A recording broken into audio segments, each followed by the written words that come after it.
Canada is struggling just as all other countries are at this time, unable to cope with the financially destructive policies of the central banks.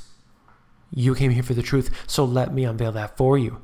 Let's look into this today very quickly, talking about how at this time Canada is covering up a recession.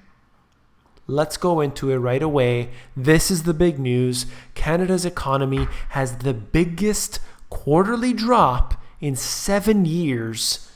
Third quarter rebound seen. Yes, don't worry if it's bad news today, because you can always count on the next quarter. Hold on to that thought for a moment. Let's look at this. Canada's economy shrank in the second quarter. Its worst showing in 7 years, hurt by a drop in exports and a disruption to oil production caused by the wildfires in Alberta. Though growth was seen as likely to rebound later this year. They have said this every single quarter. It's so stupid to read it over and over again, and the media picks it up, all these talking points, and you have these, please excuse me, morons repeating it. It's not real. Everyone who will deny it needs to get it through their thick skulls. But the economy is dead. It's not dying. The truth is that it's dead. It's deceased. Just because you're pumping blood through it doesn't mean that it's alive. That is a corpse. It's gone. So, what we have are some realities that oil production was significantly brought down. They're exporting Canada exports most of its oil to the United States. And of course, look, it's got a cheaper dollar in comparison. The US would love to import that. It's great. But of course, wildfires in Alberta, that was a real thing that happened. But is that really the only thing or the major contributor factor to the economy of Canada? Is that true? I really don't think so. Based on how many different services, based on all of the industries that are available, that oil suddenly brings the country into a recession. And it was a disruption, partial disruption there. But is that really it? Well, I think there's more going on here. And I think it's always using a scapegoat to try and go on and do whatever it is that they're trying to do. In this case, doesn't seem to be different than any other country. While the quarterly drop slightly exceeded market forecasts, economists were encouraged by other figures released on Wednesday that showed, and it goes on.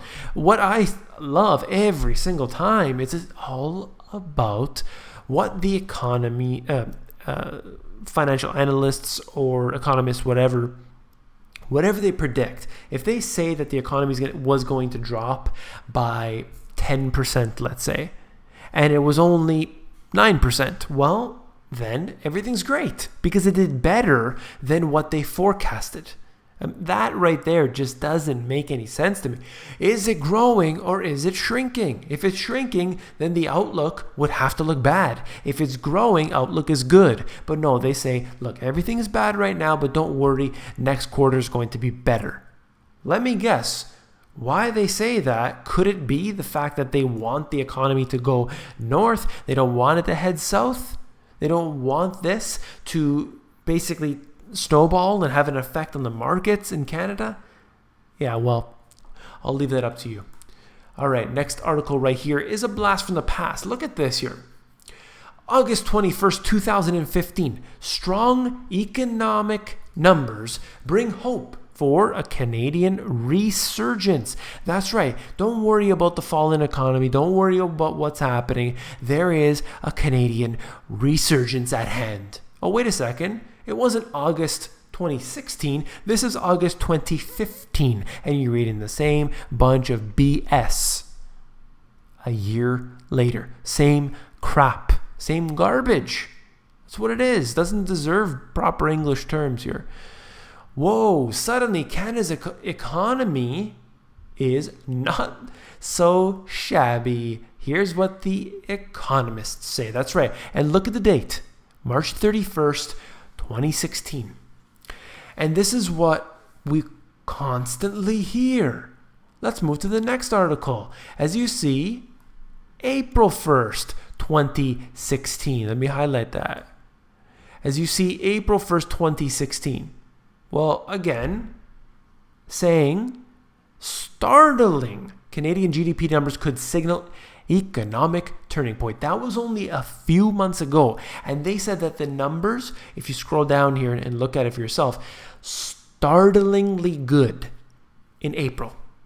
Startlingly good. And now all of a sudden, a few months later, saying it's doing terrible. Now, in one of these articles here I was reading, and it said that there was growth of 0.1%. Of course, they can't show a negative growth because what we would have is a two periods of negativity, and they can't have that.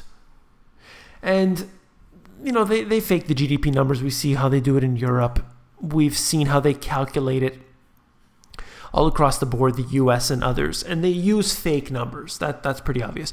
But just going by the fact that right now the economy is contracting, and you look at previous months showing these 0.1% growth, to me that's fake. As far as I'm concerned, that's just a fake number. And that is literally to prevent them from admitting a recession. That's the way they do this. They can always obscure the numbers. They've done so here, and you watch in the third quarter, it'll be another 0.1%. I don't think they're ready to admit a recession yet, but we'll see how it all plays out. If you found this video informative, please give me a thumbs up.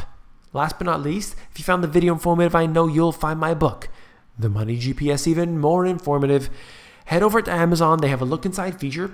That's going to allow you to flip through the actual pages of the book to see if you like it. Take care.